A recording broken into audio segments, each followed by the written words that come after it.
إن الحمد لله نحمده ونستعينه ونستغفره ونعوذ بالله من شرور أنفسنا ومن سيئات أعمالنا من يهده الله فلا مضل له ومن يضلل فلا هادي له وأشهد أن لا إله إلا الله وحده لا شريك له وأشهد أن محمدا عبده ورسوله ثم أما بعد فأوصي نفسي وأنفسكم بتقوى الله تبارك وتعالى أيها المؤمنون. يقول تبارك وتعالى: يا أيها الذين آمنوا اتقوا الله حق تقاته ولا تموتن إلا وأنتم مسلمون. يا أيها الناس اتقوا ربكم الذي خلقكم من نفس واحدة وخلق منها زوجها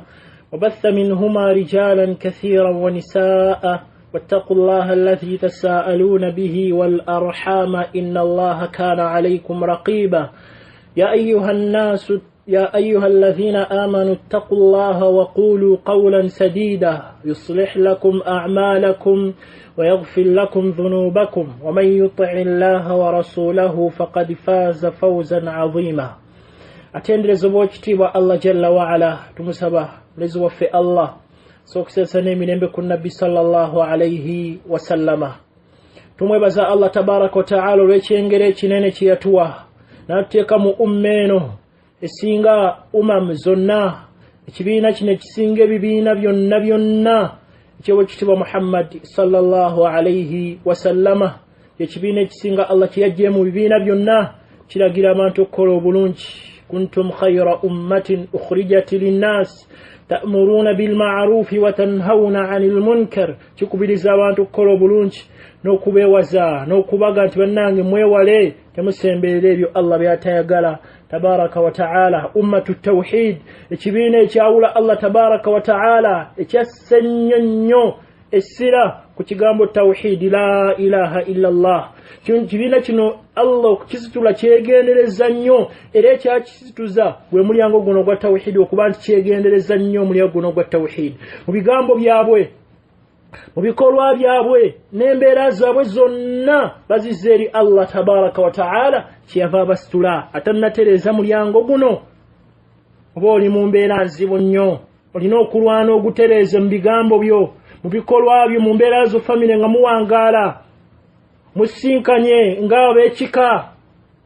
famire mu musinkanye, tawhidi asigale ng'akyaliwo. Mbeera zonna zonna we muli ku mukolo, mulina mbaga, tawhidi lwana okulaba nti omukuuma. Mufiiriddwa, tawhidi sigala ng'okyamukutte. Mu mbeera zonna zonna, hadithi gye mumanyi Allah tabaraka wa ta'ala mwe yalagira nabbi abantu abangi ennyo aba umma ye. Ekyafaayo ekiwanvu ekya hadithi Ibn Abbas mu Sahih Bukhari, Muslim n'ebitabo ebirala, Allah bwe yamulaga ensi eno n'alaba ebibiina, uridat alayya al umam. Allah tabaraka wa ta'ala yamulaga ebibiina byonna byakulembera n'ekibiina kye. Ekyo nno okulaga kwali kwa maaso ddala ng'akirabako, si kwa kuba nti yali yeebase mutulula, yali akirabirako ddala. Olaba leero abantu abeera mu nnyumba ye ng'asobola okulaba ebiri Amerika, ebiriwa, ebiri mu nsi ez'enjawulo. Bino Allah bimulagirako ddala n'abiraba Nabbi sallallahu alayhi wa sallama. N'alaba abantu bangi, alina bannabbi be yalabanga, nabbi alina omuntu omu, abannabbi walaysa ma'ahu ahad, nabbi nga talina muntu yamugoberera yenna yakoola n'akola da'wa naye atafune omuntu n'omu. N'alaba nabbi bw'atyo, naye alina kyeratuukako abantu be yalabanga bangi nnyo. Bwe balaba atugamba Nabbi sallallahu alayhi wa sallam, atugamba faqila, ne bamugamba hadhihi ummatuka, eyo ye umma yo nga bangi nnyo nnyo. Ne bamugamba yadkhul aljannata min haula'i 70,000 bighayri hisabin, mwabo mulimu emitwalo 7 bagenda kuyingira ejjana nga tebabaliddwa. Butereevu olunava mu kabuli zaabwe nga babatwala mu jjana, tebagenda kubalibwa. Nabbi sallallahu alayhi wa sallam bw'abyogera n'ayingira ennyumba ye kubanga yali kumpi n'omuzikiti. Walam yubayyin lahum, teyabannyonnyola be baani. Fa afaada alqawm, basahaba radiyallahu anhum, emboozi yali ebakwatako nnyo kubanga emboozi ze baatuulanga boogeramu ze z'okusinkana Allah tabaraka wa ta'ala. Boogera ku Qur'an, boogera ku ahadithi za Nabbi sallallahu alayhi wa sallama, emboozi yali ebakutteko nnyo ne batuula batandika okwogera be baani abo abafugenda okufuna enkizo eyo. Waqaalu nahnu alladhina amanna billahi wattaba'na rasula fanahnuhum. Allah bategeeza bebufa bakkiriza omubaka we atukiriza Allah ntugoberera omubaka we aw awladuna alladhina wulidu fil islam babana baffe bana bazalibwa nga bo tebakola okushirika buffe tulina bye twalimu eri mu jahiliya Allah n'asasa yantu omusiramu babategeeza baana baffe bano bonga tebasanze ku jahiliya oyo ubuzo obwo shiriki oyo fa inna wulidna fil jahiliya fetwazaliwa eri mu jahiliya mbera gye twalaba enzibu n'ebirala bye baayogera amawulire bagatuuka ku nabbi sallallahu alayhi wasallama yafuluma n'abagamba humul ladhina la yastaruqun ولا يتطيرون ولا يكتوون وعلى ربهم يتوكلون نابوا ebitendo binabi balina abantu bano bafaanana bati abagenda okubeera emitwalo gino omusanvu n'abalaga ebintu byonna nebwo bitunulya ng'otandika okubitematima kimu ku kimu byonna bikuzzaayo ku tawhid tuzadda ku kisembayo wa ala rabbihim yatawakkalun songa zonna bazizza eri Allah bafunye endwadde bagala kubeera nti bawona bakola batya istirqa ruqyono okuba nti tebasaba kubasomerera ensonga weeringazi oli wabazza okusomera omukkiriza tekina buzibu ekyo kubanga Aisha yajja n'asomera Nabbi sallallahu alaihi wasallam Jibril yajja asomera naye gwe okubeera nti osaba ekiyinza okujja mu miteeko gino oba mu bantu bano Nabbi sallallahu alaihi wasallam ayogerako naye ng'oli akkiriza okujja n'abantu akusomedde gwe wennyini okkiriza okwesomerera Nabbi yakikozesanga sallallahu alaihi wasallama kweraguza na binyonyi byonna byonna tebabikola kweraguza n'ebintu eby'enjawulo ti ettooke ligudde mulikoze bwe riti yongerako emmere byonna ebyo tebabikola abanywevu balina tawhidi waabwe byonna babizza eri Allah tabaraka wa ta'ala byebintu byonna byannyonnyola ebyabasitula okubateekamu abo kigambo kino okuba nti batereeza tawhid mu bulamu bwabwe bwonna bwonna wa ala rabbihim yatawakkalun ibadallah baddu ba Allah tabaraka wa ta'ala beyitiibwa nahnu fi shahrullah sha'ban tuli mu mwezi gwa Allah tabaraka wa ta'ala ogwa sha'ban gutambuddeko ennaku mwezi guno mulungi mu darusi yaffe eno okulaba fatawa z'aba imma ab'enjawulo bamanyi bangi babuuzibwa ku mbeera eno mu bitabo by'enjawulo ne baanukula obulungamu ne bakulaga Nabbi sallallahu alaihi wasallam bwe yali ali Sheikh Ibn Uthaymin rahimahullah mu fatawa arkanul islam kyo kye bakuŋŋaanya bw'ogenda mu volume esooka papula 491 bamubuuza ma hukumu siyam fi shahri sha'ban yetwatandika naye embeera ya Nabbi gye yali alina emu ku mbeera ze yali alina kwali kusiiba kana yukthiru min as-siyam fi hadha ash-shahr yali asiiba nnyo mwezi guno Sheikh bamubuuza n'agamba as-siyam fi shahri sha'ban sunna enenkola ennungi kwe tulina okutambulira wal iktharu minhu sunna okuyitiriza ennaku ezisinga ne tuzisiiba kyekyo kyeyatambulirako Nabbi sallallahu alayhi wasallam hatta qalat Aisha radhiyallahu anha ما رأيته أكثر صياما منه في شعبان حديث البخاري لبيتي بلالا عائشة رضي الله عنها ويلا يقرأ النبي صلى الله عليه وسلم يبغى سامولا bakonga asibe ennaku nnyingi mu myezi nga bwe yasibanga mu شعبان صلى الله عليه وسلم شيخنا قال فينبغي الإكثار من الصيام في شهر شعبان لهذا الحديث تسانير بسلام بالفناء وكبان تقواتين قولين يا نبي صلى الله عليه وسلم نتويترزانيو كسيبا ومويسيقنا وشعبان نبي يسيبان صلى الله عليه وسلم ومويسيقنا وشعبان بأبي هو أمي صلى الله عليه وسلم يشن موانا واتو شكولاغا ومنافو بوحديث يجمع سنن أبي داود حديث أبو هريرة رضي الله عنه صلى الله عليه وسلم يقام إذا انتصف شعبان فلا تصوموا شعبان واتوك وقتي تمد مكسيبا شعبان واتوك وقتي تمد مكسيبا حديث سنتوف abamanyi bangi balaga olujigerwayo n'ebigawo byennyini byeyajjiramu okulaga nti Sha'ban watuuka wakati temuddamu kusiiba ng'ate wano Aisha tulaze Nabbi yasiibanga nnyo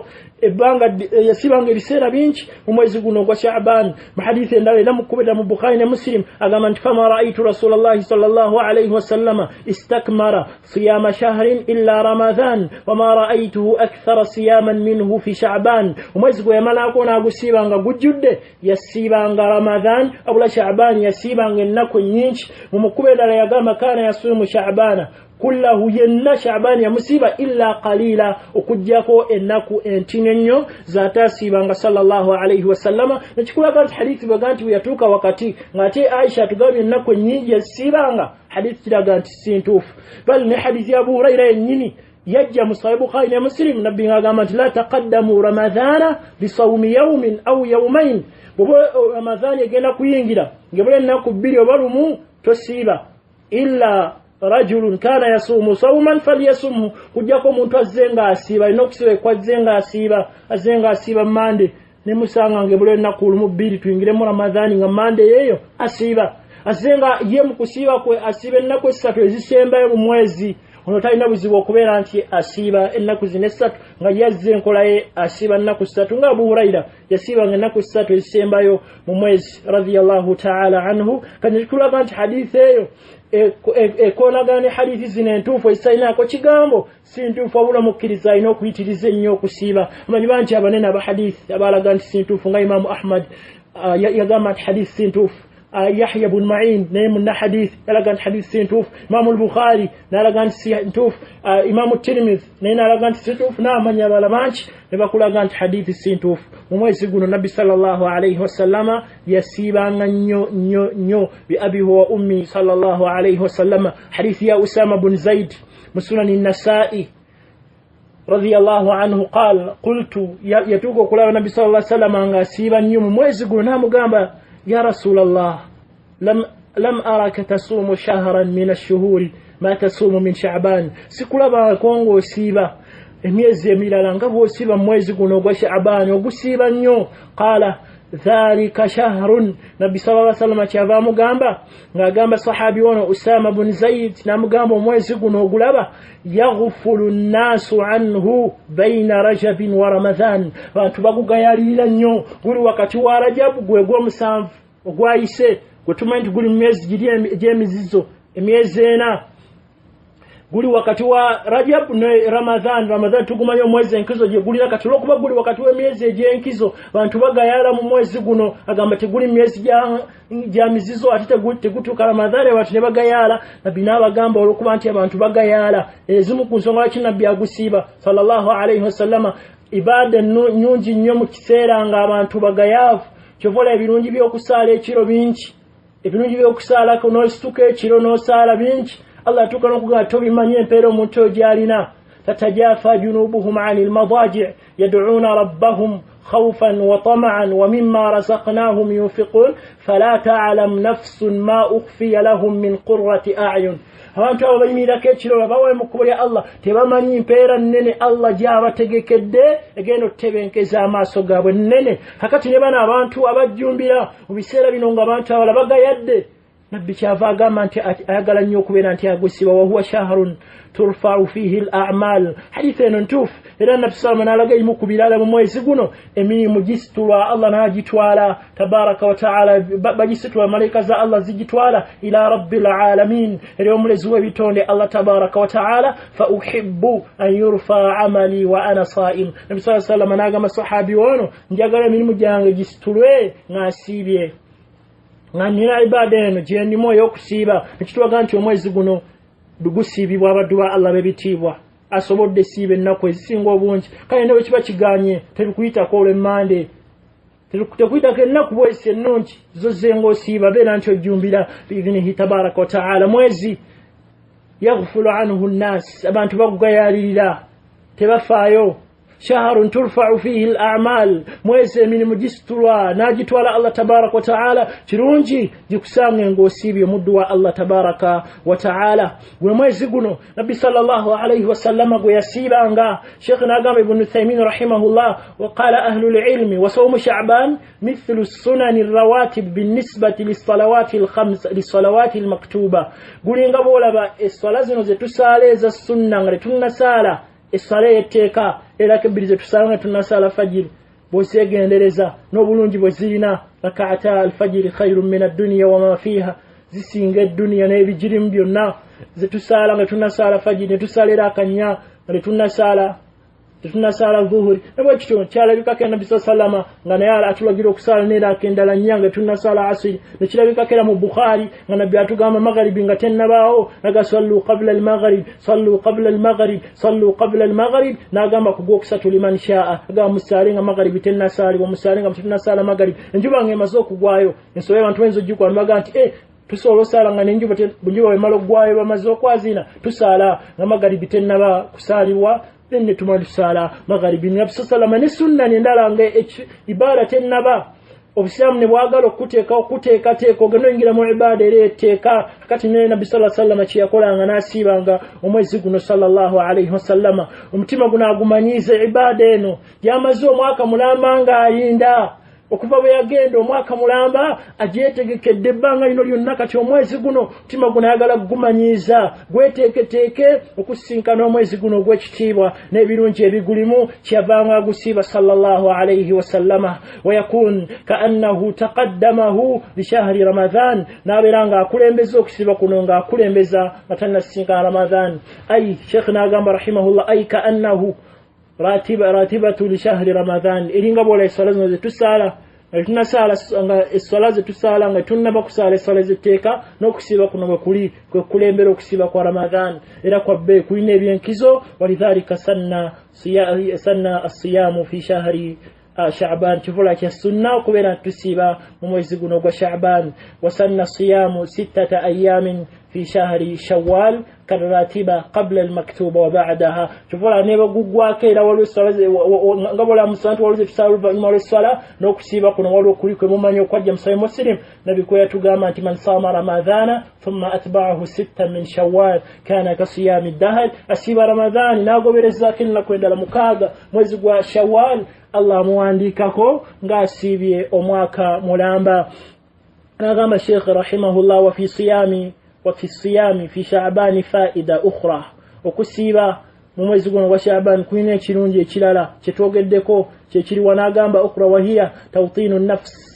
wa tahyihatiha lis-siyam litakuna musta'idda li-siyami Ramadan sahlan 'alayha adauha omwoyo guno ogumanyize mutima ogumanyize okubera tuweteekateeka okusiba omwezi gwa Ramadan n'ebirungi bye gulina kivola Nabi sallallahu alayhi wasallama yagujumbiranga ekitegeeza abantu ba Allah bebitiibwa barakallahu fikum jazakumullahu khair omwezi guno enkola Nabi sallallahu alayhi wasallama kubera nkyajjumbira okugusiiba naffe bwe tulina okubeera ntukola n'atulaga abantu abagayaavu mu kiseera kino gweteekamu amaanyi ojjumbire okubeera nti oyagala okusitulwa amadaala eri Allahu tabaraka wa ta'ala omwezi guno emirimu gisitulwa kiba kirungi gisitulwe ng'osiibye mu mwezi guno abaddu ba Allah ab'ebitiibwa era bw'oyongerako n'ogenda mu bitabo nga Lataiful Ma'arif ekya Ibn Rajab al-Hanbali rahimahullahu ta'ala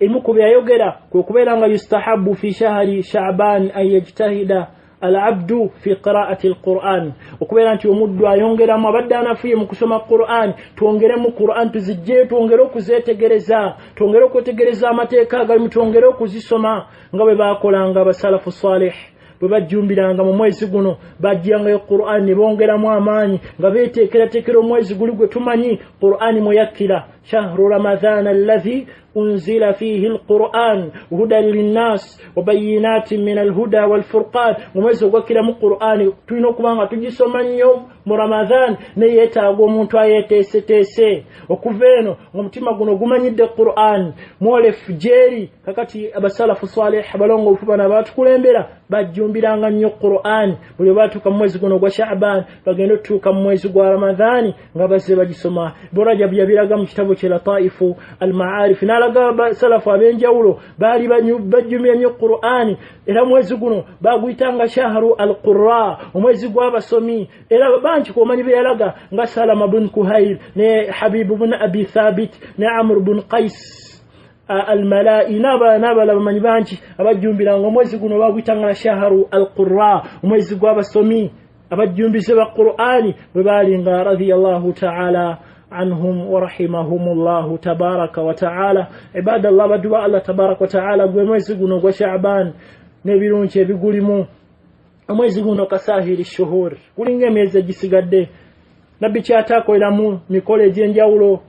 tetubikola tukimanyi bulungi tulina okubeera nga ffe tunyweza yenkola gye yaliko Muhammadin sallallahu alayhi wasallama. Wajjawo obujulizi obw'enjawulo naye nga si butuufu. Omu ku bulaga ti mwezi guno gwa Sha'ban tuqbadu fihi al-arwah wa yakthuru fihi al-mauta kullu hadha laysa bisahih. Obujulizi obulaga nti mwezi guno gwa Sha'ban Allah tabaraka wa ta'ala ajjula abantu bangi bafa nnyo mu mwezi guno gwa Sha'ban, n'ebyonna byonna tebirina bujulizi ku Nabbi sallallahu alayhi wasallama. Mulimu obujulizi obulaga nti gwe mwezi emyoyo embeera yabyo ebitonde bigenda kutambula bitya, bagenda kufaddiya, bagenda kufuna riziki ki, byonna biwandiikibwa mwezi guno gwa Sha'ban, nabyo tebirina bujulizi. N'ebirala bingi abantu bebalaga. Mulimu ahadith ez'enjawulo abantu sebalaga. Hadith twagirabe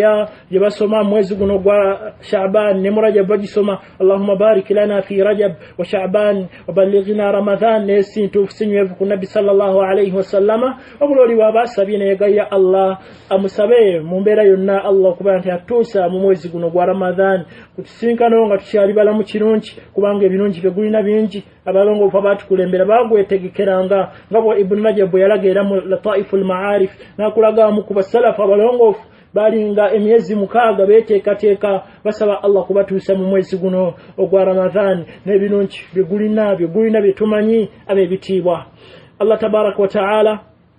nabo kitwe tuba tumusinza, tulina kumusinza ala basira, nga tulina ilmu, nga tulina okumanya ku kye tumusinza nakyo subhanahu wa ta'ala. Waliwo obujulizi obulala obwajja nga hadith egamba nti fadlu shahri Sha'ban ka fadli ala sa'iri al-anbiya. Obulungi bw'omwezi guno gwa Sha'ban kiringa bw'olaba obulungi bwange ku bannabbi bonna, nga tukimanyi nabbi yasinga bannabbi bonna sallallahu alayhi wasallama. Ne bagana n'omwezi gwa Sha'ban bwe guli ku myezi emirala. Eyo hadith sintuufu. Ibn Hajari rahimahullah yalaga nti hadith mawduu' mpati ketalina lujegero na lutuufu mpati ku Nabbi sallallahu alayhi wasallam. Tumanyi emyezi egisinga n'ebirungi ebirimu, wadde nga mwezi mulungi Nabbi yagusiibanga n'esigwe gusinga emyezi gyonna gisigadde, nga Nabbi yagusiiba sahaba ne batuuka n'okumulaba ne bamubuuza radiyallahu anhum n'ababuulira obulungi obuli mu mwezi guno ogwa Sha'ban sallallahu alayhi wasallama. Bingi abantu bebakola emu ku bizuule ebitaliimu bye tulina okubanga naffe tulina twegendereza nga tuli mu mwezi guno ogwa Sha'ban. Ekisigaddeyo okuba tulambulako ennyo obulungi lwe lunaku olw'15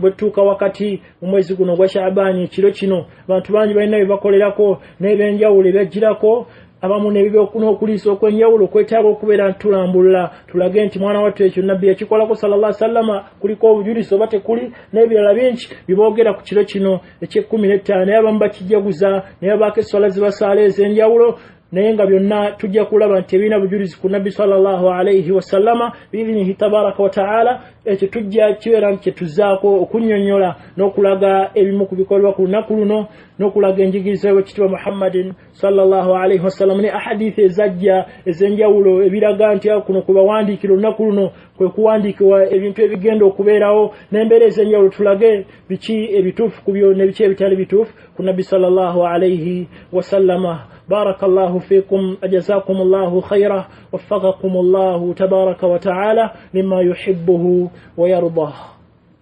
إن الحمد لله نحمده ونستعينه ونستغفره ونعوذ بالله من شرور أنفسنا ومن سيئات أعمالنا. من يهده الله فلا مضل له ومن يضلل فلا هادي له، وأشهد أن لا إله إلا الله وحده لا شريك له، وأشهد أن محمدا عبده ورسوله. ثم أما بعد،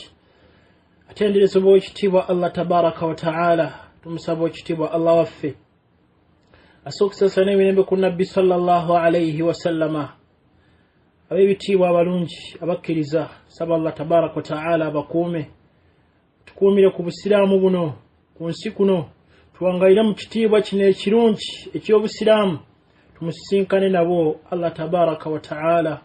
Kyabbeeri edduwa tuzikosenga nnyo, twegayirenga nnyo Allah tabaraka wa ta'ala tuve ku nsi kuno nga tuli basiraamu ab'ebitiibwa. Kyekyebbaayi kye tugenda okuva nakyo ku nsi kuno tusinkane nakyo Allah tabaraka wa ta'ala. Ibadallah, ab'ebitiibwa balungi badduba Allah tabaraka wa ta'ala, mu klipu yaffe ku mwezi guno ogwa Sha'ban twalaze obulungi obuli mu kusiiba omwezi guno gwa Sha'ban nabbi bwe yalaga sallallahu alayhi wasallam ni ahadith entuufu ku nsonga eyo mu Bukhari, Muslim n'ebitabo ebirala nga Sunani An-Nasa'i hadith ya Usama bin Zaid nabbi natulaga nti omwezi guno gusiibwa sallallahu alayhi wasallam mwezi guno abantu babagayavu kyetaaga okubeera nti tusiiba emirimu ne gibeera gitwalibwa eri Allah tabaraka wa ta'ala nga tusiibye netulaba nti ekyo nabbi sallallahu alayhi wasallam yakikola omutima guno agumanyize mubiri guno agumanyize okweteekerateekera omwezi ogw'ebbeeyi ogw'enkizo omwezi ogwa Ramadhan n'ebirungi bye gulina afeeno nga agweteekeddeteekedde sallallahu alayhi wasallama netulaba ebirungi ebingi ba sahaba radiyallahu anhum abalongofu abatukulembera bajjumbiranga nnyo bwe batuukanga mu biseera bino nga bwe yabasomesanga sallallahu alayhi wasallama bwe twala mu kitabo kya Lataiful Ma'arif ekya Ibn Rajab al-Hanbali rahimahullah yalaga ku balongofu abakulemberanga bajjumbiranga nnyo ne Qur'ani mu biseera bino ebya Sha'ban omwezi ne batuuka n'ogutuuma bishahari al-Qurra omwezi gw'abasomi nga bajjumbira nnyo ekitabo kya Allah tabaraka wa ta'ala ne wabanga wasigaddeyo koonako ku kiro eky'ekumi-n'ettaano wakati w'omwezi guno ogwa Sha'ban abantu abamu babona battu bakitwala nti ekiro ekyo kirina enkizo era balina okujaguza okw'enjawulo kwe bateeka ku kiro ekyo. Sheikh Abdul Aziz bin Abdullah ibn Baz rahimahullahu ta'ala Majmu'ul Fatawa balina ebigabo bye bakuŋŋaanya ezimu eby'okubizuule bye bakuŋŋaanya bye yayogerako ebyenjawulo twayogerako kukuza Isra wal Mi'raj naye alina ensonga gye yayogerako ey'okukuza ekiro kino حكم الاحتفال بليلة النصف من شعبان okujaguza ekiro kino ekya wakati bwetutuuka mu Sha'ban ekiro ekya wakati nga 15 abantu balina kujaguza okw'enjawulo balina n'enzikiriza enjawulo gye balina ku kiro kino naye nga teyayakata ku nabbi sallallahu alayhi wasallama. Sheikh yajanukula mu bigambo nga biwanvu ddala n'agirambula bulungi n'alaga ebintu bingi ne biidhinihi tabaraka wa ta'ala tugenda kubifunza tubeere tubiyitamuko ebimu nga tujja kubeera tubireka kubanga tetujja sobola kubeera tubiyitamu byonna byonna biidhinihi tabaraka wa ta'ala. Sheikh rahimahullah yatandika n'atendeza Allah tabaraka wa ta'ala n'alaga obulungi bw'eddiini eno gye tulina Allah subhanahu wa ta'ala agitujjuliza n'atwewaza okubeera tuzuula mu ddiini n'atulaga adilla ez'enjawulo ennyingi ezikubyeko nga zitunyweza ku nkola gye yaliko owekitiibwa Muhammadin sallallahu alayhi wasallama nabbi yakikkaatizanga ne mu khutabu ze ez'enjawulo buli juma eyitirizanga ennyo ng'abakubiriza okwenyweza ku nkola ye sallallahu alayhi wasallama jjukira bwe yatenderezanga amala n'agamba nti amma ba'du fa inna خير الحديث كتاب الله وخير الهدى هدى محمد صلى الله عليه وسلم وشر الأمور محدثاتها وكل بدعة ضلالة byakikatiriza nga tulaga obulunga mu businga bwe yaliko sallallahu alayhi wasallama n'atulaga nti mwana wattu okuzuula kwonna ubuze bwoba oliko sengozuula mu ddiini ya Allah tabaraka wa ta'ala ne ahadithi endala nyingi n'akulaga Sheikh Nabi sallallahu alayhi mulimu gwe yakola n'abanga yatuusa buli kyonna kyeyali amutisse kyeyali amulagidde okutuusa owekitiibwa Allah tabaraka wa ta'ala. N'agamba rahimahullah wa min albida'i allati ahdathaha ba'dhu an-nas ne mu bimu abantu ebazudde bibanywereddeko ne bava ku nkola gye yaliko nabbi sallallahu alayhi wasallama bid'atul ihtifali bilailati nisfi min Sha'ban kwe kubeera nti bajaguza bajjukira ekiro kino ekya wakati mu mwezi ogwa Sha'ban kyategeeza ekiro eky'ekumi-n'ettaano mu mwezi guno ogwa Sha'ban we guddiridde omwezi ogwa Ramadhan. Twalabye nti mwezi mulungi okweramu emirimu emirungi ne twalaga nti mwana wattu uyu katuuka akaseera akalungi ne shayitaani tetuula eyagala okwonoonera abaddu ibaada zaabwe eyagala bazongeremu bave ku nkola entuufu gye yaliko nabbi sallallahu alayhi wasallama. Ahadithi weziri entuufu olabye enkola egi yakola abantu bagivaako n'obasanga nga bajjumbira ekiro kino naye ng'ate ennaku endala zonna okuzisiiba okukola nga nabbi bwe yabagamba mwana wattu babivaako. Ibilisi bwetyo bweri tetudde ekola nebajja ku nkola entuufu nebazza ku bino ebitalina bujulizi byataakola sallallahu alayhi wasallama. Kyavaga mu Sheikh rahimahullah wa takhsiisu yawmiha bisiyamin n'okubeera nti emisana olunaku lwo 15 basiiba walaysa nagamba rahimahullah nkola yabweyo walaysa على ذلك دليل يجوز الاعتماد عليه ekyo kino bujulizi muntu yenna bwalina kuyimirirako n'abwenywezaako okubeera nti akikola ng'agamba nti olunaku luno lwalina osiiba olw'enkizo bwe twagambye omwezi gwonna alina asobola osiiba ennaku ennyingi mugwo netugamba ne gwaguyise wakati asigala akyasiiba kubanga hadithi ya Abu Hurairah je twalaze nti sintufu idha intasafa Sha'ban fala tasum mwezi wa Sha'ban mukutoka wakati muda mukusiba hadithi sintufu amanyi wa hadithi abanene batulaga nti nafunga Imam Ahmad Yahya ibn Ma'in Imam al-Bukhari Imam Tirmidhi na balala ba'imma abanene وقد ورد في فضلها أحاديث ضعيفة لا يجوز الاعتماد عليها شلوكي نشجلك أحاديث النف نيجي ومنت ذاتك كالزبوا كبيرا أنت أزيمي لك وأزيك وأتكو أما ما ورد في فضل الصلاة فيها فكلها موضوع حديث زجي كالصلاة زنيزي سالي بوي شلوكينو تمينو سالك الصلاة بويزتي وكسالي الصلاة بويتي نراك تشكومي أحاديث الزنة مفاتيك تزينا يشكولو كنا كتوف مديني يفي أبيتيوا كما نبه على ذلك كثير من أهل العلم يشنو باتي نيولا بماني بانج بنيني وسيأتي ذكر بعض كلامهم إن شاء الله شيخنا قام تجاكم يليمكو بقامبو بيابوي نيبالا قباماني با أمينو kunsongeyo nokulaga tetulina kulukuza tetulina kulusaira ko swala za njawulo kino kibanga ebirala kitufu kino kingira mbirabira mu hadithi ya Abu Hurairah nabbi jalaga nti yanzilu rabbuna Allah tabaraka wa taala mulezi wafaka kulla layla buli kyonna nekiro kingira mu birabira nti Allah wafaka kugulu neryo kunsi nabuza abalina ebizibu ayagala okumusaba amwanukule nebirala byonna hadithi zo ntufu nekiro kino kijja mu birabira ينصبي ويفا والذي أجمع عليه جمهور العلماء أن الاحتفال بها بدعة أمني أبسنغو منجب النابا نيني تبيغتكو ولو أمني أبشامي أبامكبو ببالو كزانغا ونكونو balina enkola kibakola ngenjawulo naye amanyi bonna bwebakiwulira ne babeera nti babawukanako era ne babagamba ne babalaga nti ahadithi zonna ezajja nafu ezimu kuzo mpaatiike ebyo byonna bogenda mu kitabo kya Lataifu al-Ma'arif n'ebitabo ebirala amanyi bakinyonnyola wal ahadithu ad-da'ifa innama yu'malu biha fi al-ibadat التي قد ثبت أصلها بأدلة صحيحة سكا ينسونga jengido kujja kunyolako dile tukoerako hadith betukizula nti nafu tusobodde okuzikoerako twagala kubeera tukiyingiramu nesenga kitukange omulimu ogwo gubadde gulina kikolo mu ddiini tusobola zikoerako ne wana agambye ensonga eno terina kikolo kyonna tetulaba ku Nabi sallallahu alayhi wasallam ku sahaba be ng'olunaku luno balujja mu nnaku endala sallallahu alayhi wasallam wa radiyallahu ani as-sahaba nayogere bigambo ku nsonga eyo nakweteego bya imma nga bakatiriza ensonga eyo n'okutuzza ku nkola entuufu yaliko wekitiibwa Muhammadin sallallahu alayhi wasallama al-Hafidh ibn Rajab al-Hanbali rahimahullah mu Lataifu al-Ma'arif yalaga ensonga eno nayogera ebigambo ebiwerako nga lesebego byamanyi kyava agamba walailatu nisfi min Sha'ban kanat tabi'una min ahli Sham abamu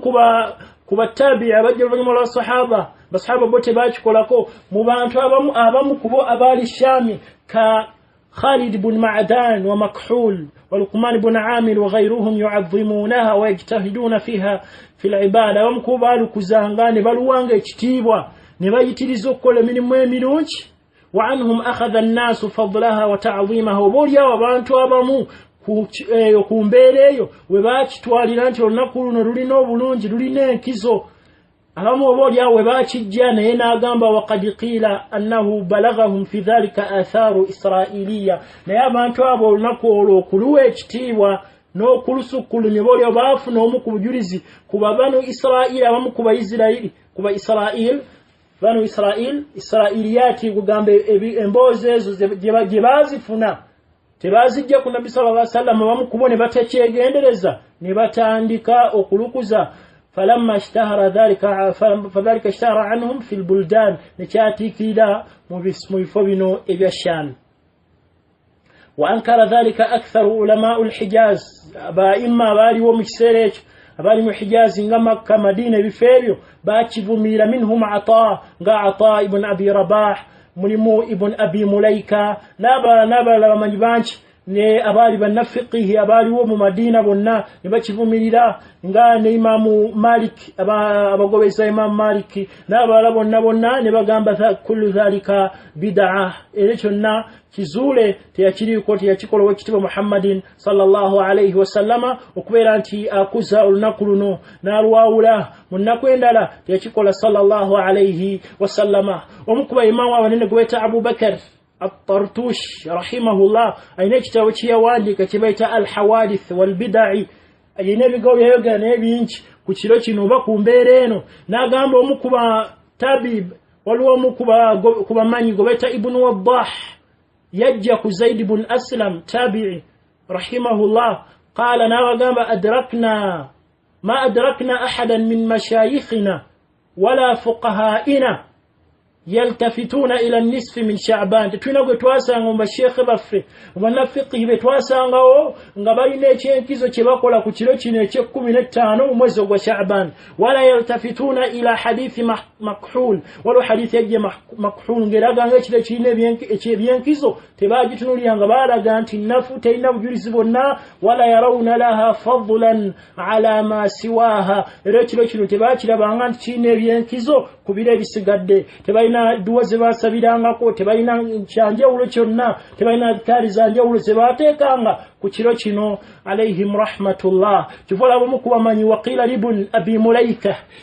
mulaika rahimahullah bamugamba inna ziyadan an-numayri yaqul bamugamba omukuba sajja omukubamanyi ayitibwa Ziyad an-Numayri agamba إن أجر ليلة النصف من شعبان كأجر ليلة القدر إمبيرا زوفنا مچلوش نتاوغا تموزغو شعبان زدين إمبيرا إزيكيرو ليلة القدر. فقال نابا غامبا وممانيونو ابن أبي ملايكا نابا غامبا لو سمعته نسنغموري لانغا تشوغيرا وبيدي عصا نانينو مغوغوين كتة لضربته نالي بدم مكوبا بكوبي.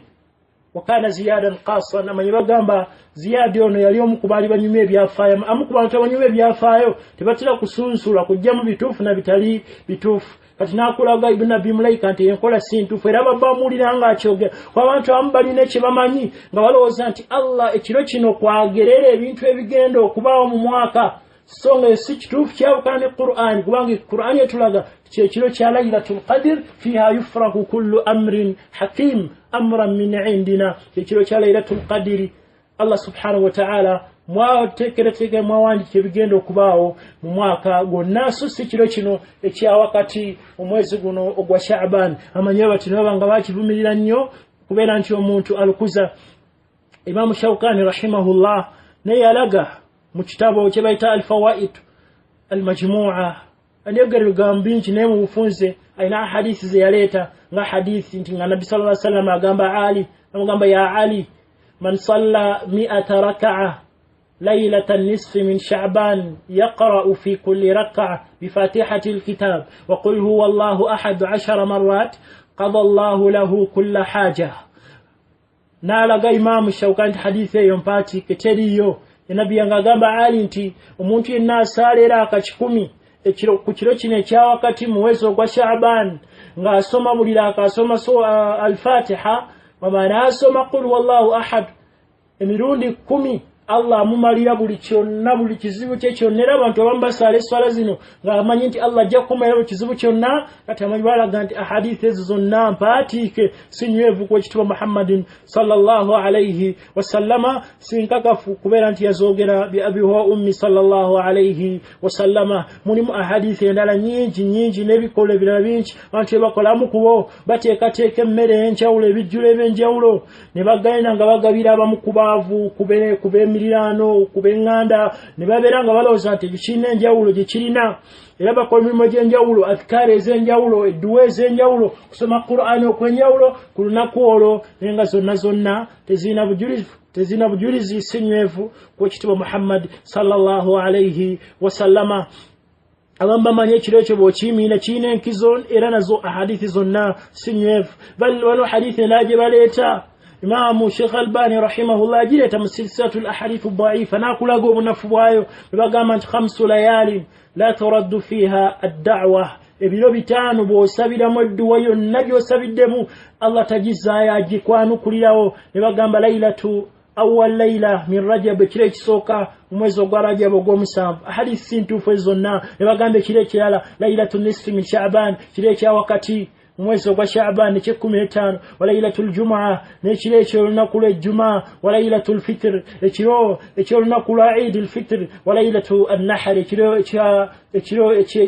ekya eid al-adha ne balaga nti ebiro edduwa teziddizibwayo naye nga byonna si bituufu ku nabbi sallallahu alayhi wasallam ahadithi nyingi ezajja ku kiro kino nga zonna mpaatiike waliwo endala kibaleeta ibn al-jawz rahimahullah mu kitabo kye al-ilal al-mutanahiya yagireetanga gamba nti nabbi yabagamba atani jibrilu alayhi salam faqala li hadhihi laylatan nisf min sha'ban walillahi fiha utaqa'u minan nari kiro kino ekyolabe ekya wakati omwezi guno gwa sha'ban Allah jula abantu ensingo zaabwe n'abajja mu muliro n'abateeka mu jjana n'abawa ebirungi byonna ebyo si bituufu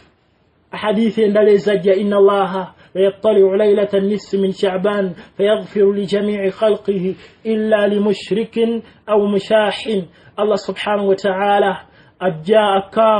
kukiro kino ekya wakati mu mwezi guno gwa Sha'ban n'aberanga asonyiwa ebitonde bye byonna n'aberanga abisonyiwa illa li mushrikin aw mushahin oba omuntu akola shiriki munashiriki ekitu kimanyi Allah tasonyiwa bannashiriki naye hadithi zino zo si ntuufu ne bagamba n'omuntu abalinaye nkayagana wakati we ne musiramu ne muganda we abo Allah tabarak wa taala tabasonyiwa ne ahadithi endala nyingi abantu ze baleeta ku kiro kino kati oba oliawo ebintu ebabireeta kubeera nti bononera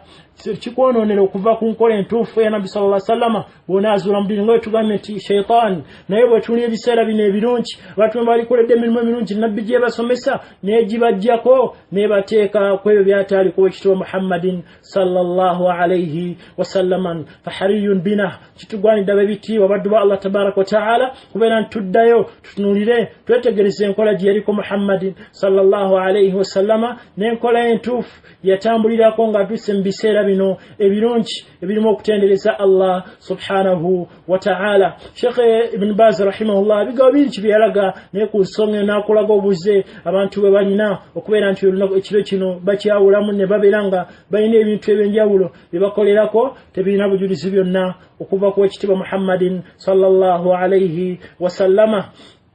Ng'abamanyi ba umma bwe babeera nti ng'abamanyi ba umma webatulaga tusaba Allah tabaraka wa taala tusaasire tuddeyo okubeera ntwenyweza ku nkola entuufu yaliko ekitibwa Muhammadin sallallahu alayhi wa sallama n'okugerera ddala ku nkola entuufu ab'ebitiibwa. Kirungi akaseera kano ke tulimu kubeera ntweteekateeka twongeremu ibaada ez'enjawulo n'oweteekera omwezi ogw'ekitiibwa ogulina ebirungi ebingi ebinywevu. Basahaba radiyallahu anhum bagweteekerateekera mu mbeera ez'enjawulo abantu babeeteekateeka leero kugwaniriza beteeka ebintu ebyenjawulo kugula mmere teeka ebyenjawulo neffe tulina okweteekateeka ngenda kusoma ntya Qur'an ngenda kwongera ntya Qur'an gye mbadde nsoma ngenda kusaalira wa ngenda kwongeramu ntya abantu beteekateeka onosiika chapati nafunamu ntya obalabo basanga abantu nga beewuunyisa nga basiraamu bagula chapati mwezi guno nga yetabiriiko temukwata kalinga tali musiraamu swala tazisaala ateekera basiraamu babeere mulimu abasanyuka embeera ez'enjawulo ng'amanyi nti mwezi gwa kulya era bw'abantu osanga omwezi gwa Ramadhaani abakazi abakyala bakola tatuula okuva ku dhuhuri bwetuusa okutuuka enjuba lwenaagwayawo netalinawo na budde busobola kukwata Qur'an. Lwaki aba yeetala alina okutegeka eno mapaapaali eno miyembe enaalimu menvu anaategeka ate buuje abantu bamanyi biseera byakwetala alya n'atuulaawo talina yanagasobola yimira mu tarawiya. Lwaki abantu enteekateeka gye bamanyi gye tweteekateekera omwezi guno naye nga si kituufu. Teekateeka ennungi yakubeera nti tusinza ow'ekitiibwa Allah subhanahu wa ta'ala twongeramu mwezi gulina ebirungi bingi byalaga ow'ekitiibwa Muhammadin sallallahu alayhi wa sallama. Lwekyo naffe kitugwanidde kubeera nti tugweteekerateekera neteekateeka ennungi nga bwe yakolanga Muhammadin sallallahu alayhi wa sallama. Barakallahu fikum wa jazakumullahu khayra وفقكم الله تبارك وتعالى لما يحبه ويرضاه.